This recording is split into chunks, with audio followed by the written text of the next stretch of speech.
السلام علیکم، آپ سب کو میری طرف سے عید مبارک۔ امید ہے آپ سب خیر و عافیت سے ہوں گے۔ تو آئیے آج کی آیتیں شروع کرتے ہیں۔ بسم اللہ الرحمن الرحیم۔ قل لا يستوي الخبيث والطيب ولو أعجبك الكثرة الخبيث فاتقوا الله يا أولي الألباب لعلكم تفلحون۔ شروع اللہ کے نام سے جو بڑا مہربان نہایت رحم کرنے والا ہے۔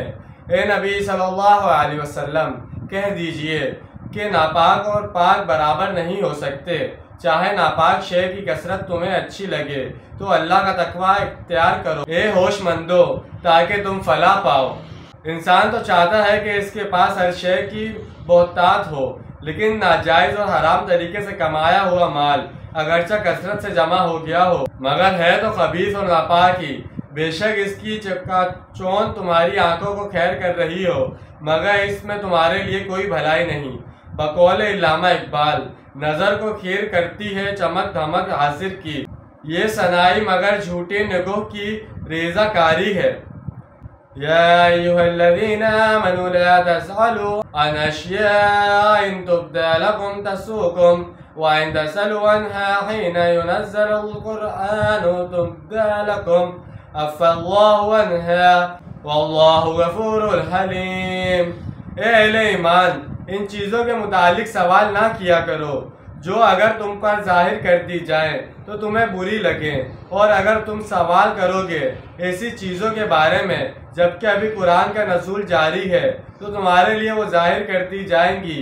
اللہ تعالیٰ نے اس میں درگزر سے کام لیا ہے، اللہ بخشنے والا اور بردبار ہے۔ یہ ایک خاص قسم کی مذہبی ذہنیت کا تذکرہ ہے۔ بعض لوگ بلا ضرورت ہر بات کو کھودنے، کریدنے اور بال کی کھال اتارنے کی عادی ہوتے ہیں۔ اگر کسی چیز کے بارے میں اللہ تعالیٰ نے خود خاموشی اختیار فرمائی ہے تو اس کے بارے میں خوامخواہ سوال کرنا اپنی ذمہ داری کو بڑھانے والی بات ہے۔ چنانچہ حج کے بارے میں جب سورہ عمران میں حکم نازل ہوا تو ایک صاحب نے سوال کیا کہ حضور صلی اللہ علیہ وسلم کیا ہر سال حج فرض ہے؟ آپ صلی اللہ علیہ وسلم نے سوال سن لیا لیکن رخ مبارک دوسری طرف کر لیا۔ اب وہ صاحب ادھر تشریف لے آئے اور پھر عرض کیا، حضور صلی اللہ علیہ وسلم کیا حج ہر سال ضروری ہے؟ حضور صلی اللہ علیہ وسلم نے پھر اعراض فرمایا۔ جب انہوں نے یہی سوال تیسری مرتبہ کیا تو آپ صلی اللہ علیہ وسلم ناراض ہوئے اور فرمایا کہ دیکھو اگر میں ہاں کہہ دوں تو تم لوگوں پر قیامت تک کے لیے ہر سال حج فرض ہو جائے گا۔ جس چیز میں اللہ تعالیٰ نے اہتمام رکھا ہے اس میں تمہاری بہتری ہے۔ جو شخص ہر سال کر سکتا ہو وہ ہر سال کر لے، لیکن فرضیت کے ساتھ ہر سال کی قید اللہ نے نہیں لگائی ہے۔ برجہ سوال کر کے تم اپنے لیے تنگی پیدا نہ کرو، جیسے گائے کے معاملے میں بنی اسرائیل نے کیا تھا کہ اس کا رنگ کیسا ہو، اس کی عمر کیا ہو اور کیسی گائے ہو وغیرہ وغیرہ۔ جتنے سوالات کرتے گئے اتنی ہی شرائط لاگو ہوتی گئیں۔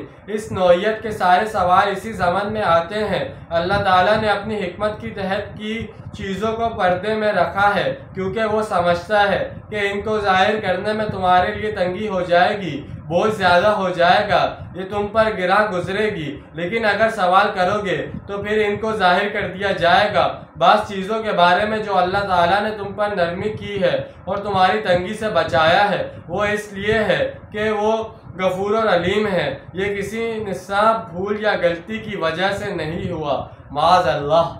تو جیسے کہ آج ہم نے دو آیتوں کا ترجمہ اور تفصیل بیان کی ہے، یہ ہمارے لیے کتنی خوش دلی کی بات ہے، بہت بڑی بات ہے ہمارے لیے کہ آج عید کا دن ہے اور عید کے دن ہی ہم ایسی آیت کا ترجمہ اور تفصیل بیان کر رہے ہیں جس میں ہمیں اسی عید کے بارے میں بتایا جا رہا ہے۔ یہ اتفاق ہے، یہ ہم خود نہیں کر رہے، یہ اللہ تعالیٰ کی شان ہم سے کروا رہی ہے۔ ہمیں نہیں پتا تھا کہ اسی عید کے دن پہ ہم اسی آیت کا ترجمہ اور تفصیل بیان کر رہے ہوں گے۔ یہ تو اللہ تعالیٰ کی فضیلت ہے کہ اللہ تعالیٰ ہم سے یہ کروا رہے ہیں۔ تو ہمیں یہی بات بتائی گئی ہے کہ اللہ تعالیٰ سے زیادہ سوالات مت کیا کرو، جو چیز تم پر فرض کر دی گئی ہے اس کو اسی طرح سمجھ لیا کرو، اس پہ مزید سوال کرو گے تو تمہارے لیے ہی مشکلات پیدا ہوگی۔